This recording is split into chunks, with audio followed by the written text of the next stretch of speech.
Olá, vamos à aula de hoje sobre as cartas deuteropaulinas.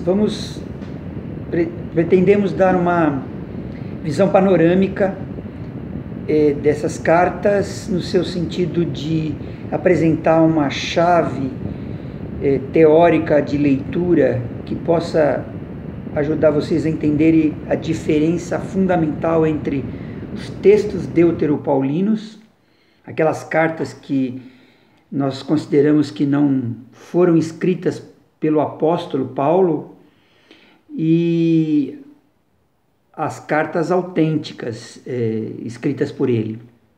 Vamos lá. Em primeiro lugar, é preciso entender a linha do tempo do Novo Testamento.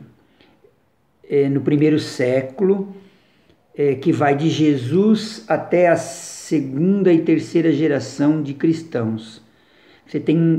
Você pode dividir isso em 4 grandes etapas. A primeira etapa é o tempo de Jesus. A segunda etapa é a etapa dos primeiros apóstolos, a igreja primitiva. A terceira, a segunda geração. E a quarta, a terceira geração. Em que tempo eles se enquadram? O tempo de Jesus, primeira etapa, é até o ano 30. A segunda etapa do ano 30 ao ano 64, 65.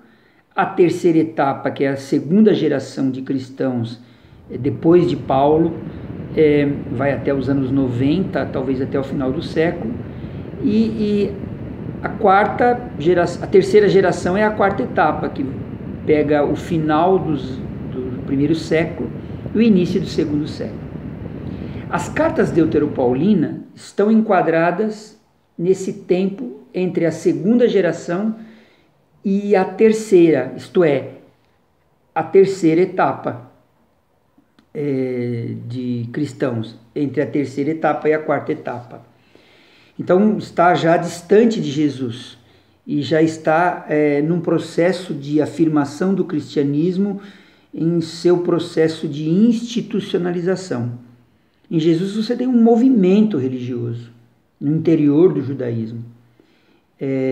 Com os apóstolos você tem uma novidade que ainda é judaica e começa a ser distinta à medida em que se expande para o mundo greco-romano. O paulinismo original das cartas autênticas de Paulo se insere nesse contexto. Mas o que nós vamos estudar agora, os documentos deuteropaulinos, se inserem no contexto seguinte, que Paulo já faleceu e agora você tem os seus discípulos procurando organizar tudo aquilo que ele deixou. Então são textos da escola paulina. Ok? Como é que a gente pode ler esses textos na sua distinção com os textos autênticos de Paulo? Então, quais são esses textos? Vocês sabem, são, em primeiro lugar, a 2 Tessalonicenses, depois Colossenses, Efésios, 1 Timóteo, 2 Timóteo e Tito. Hebreus fica de fora porque nem de Paulo, nem da escola paulina provavelmente nós vamos discutir isso em outra disciplina. Então, que chave de leitura a gente pode usar para entender as distinções teológicas, eclesiológicas, cristológicas entre cartas deuteropaulinas e cartas paulinas propriamente dita? Nós propomos a vocês a teoria de Max Weber, que exatamente propõe um processo de desenvolvimento das instituições religiosas através das seguintes etapas. A primeira etapa é a origem de uma instituição, de um movimento religioso, que tem como fundamento a pregação e a vida de seu fundador, ou de seus fundadores, no caso nosso é Jesus. A segunda etapa seria o processo de crise entre os seus discípulos, os discípulos do fundador, no caso, os nossos apóstolos. Afinal de contas, como sobreviver à morte do mestre? Esse é um momento de crise. Quem é que vai levar adiante a sua proposta? O terceiro momento é o momento da institucionalização. É o momento onde se encontram as cartas deuteropaulinas. O momento onde se superou a crise e agora se procura estabelecer os critérios de normatização da fé, da herança da fé paulina, da herança do seu modelo de igreja, da herança do seu modo de entender Jesus Cristo e do seu modo de entender como os cristãos devem se comportar, portanto, do seu modelo ético. E depois, isso não vai aparecer nas cartas, vai aparecer um pouco depois, é o momento da burocratização, o momento onde se estabelece os critérios minuciosos dessa institucionalização, procurando evitar todo e qualquer tipo de conflito, estabelecendo inclusive os juízes e os processos que vão julgar esses conflitos. Por exemplo, o Código de Direito Canônico está nessa fase de estabelecimento de uma instituição que se burocratiza, segundo essa tese, evidentemente, do Max Weber. Por que a gente acha importante essa tese para a gente entender as deuteropaulinas? Porque nós vamos ver que há muita diferença entre o que o Paulo propôs e o que a gente vai encontrar escrito nesses textos. Claro que existem semelhanças, porque é a escola que se julga herdeira do pensamento de Paulo, da proposta de Paulo, da prática de Paulo. Portanto, há uma continuidade, porque eles se julgam fiéis a Paulo, e de fato são, em certo sentido, por isso que eles estão aí.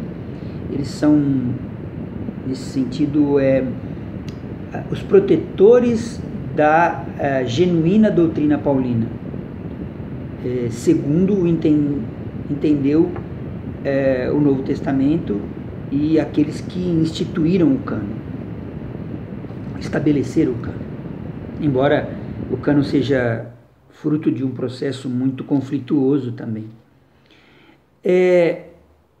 Que mais? A gente pode dizer que este processo de continuidade, ele está presente, mas existe um processo também de ruptura. Existe continuidade, mas existe ruptura dos textos deuteropaulinos com as cartas autênticas. E eu vou procurar mostrar isso para vocês na leitura de cada um desses textos, de cada proposta, seja de 2 Tessalonicenses, seja de Colossenses, Efésios e as cartas consideradas tritopaulinas, as cartas pastorais, 1 Timóteo, 2 Timóteo e Tito.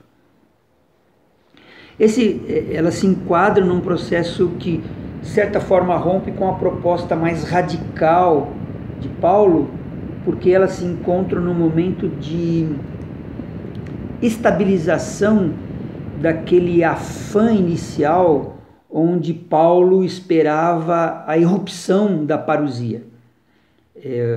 O fim estava próximo, Jesus retornaria para julgar e o reino de Deus se estabeleceria como o próprio Jesus propunha. Mas em que momento isso aconteceria, ninguém sabe, no Kairos de Deus. Mas isso, de fato, não aconteceu.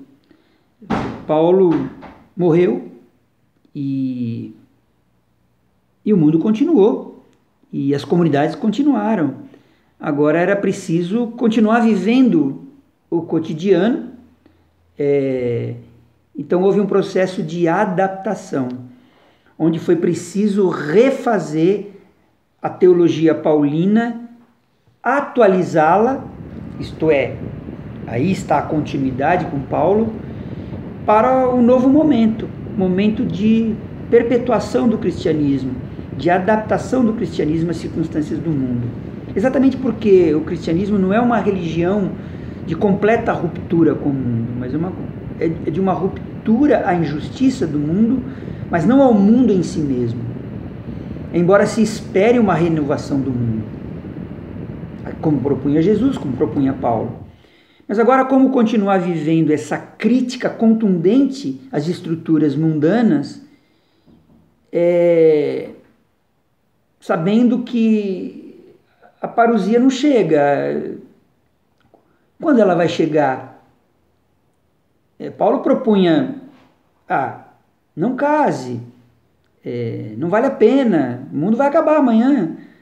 Quem não aguentar, case, pô. Mas, enfim, como continuar vivendo o trabalho, o cotidiano, as exigências institucionais da vida pública, da vida privada, da vida familiar, da vida no mercado, da vida, enfim, produtiva, da vida política, e ao mesmo tempo manifestar uma fé contundente contra a desigualdade, contra a ausência de fraternidade nessas relações todas típicas de um império que impunha relações completamente assimétricas e desrespeitosas, sobretudo com os mais pobres, os escravos, as mulheres, as crianças, os mais velhos. Então, as deuteropaulinas procuram dar essa continuidade num cristianismo ético, num cristianismo de ruptura com o status quo, mas ao mesmo tempo um cristianismo que procura se adaptar ao mundo. E é por aí que nós vamos ler as cartas deuteropaulinas. Espero que vocês gostem. Então, a próxima aula nós vamos tratar da 2ª Tessalonicenses. Até mais. Continuem firmes. Um abraço.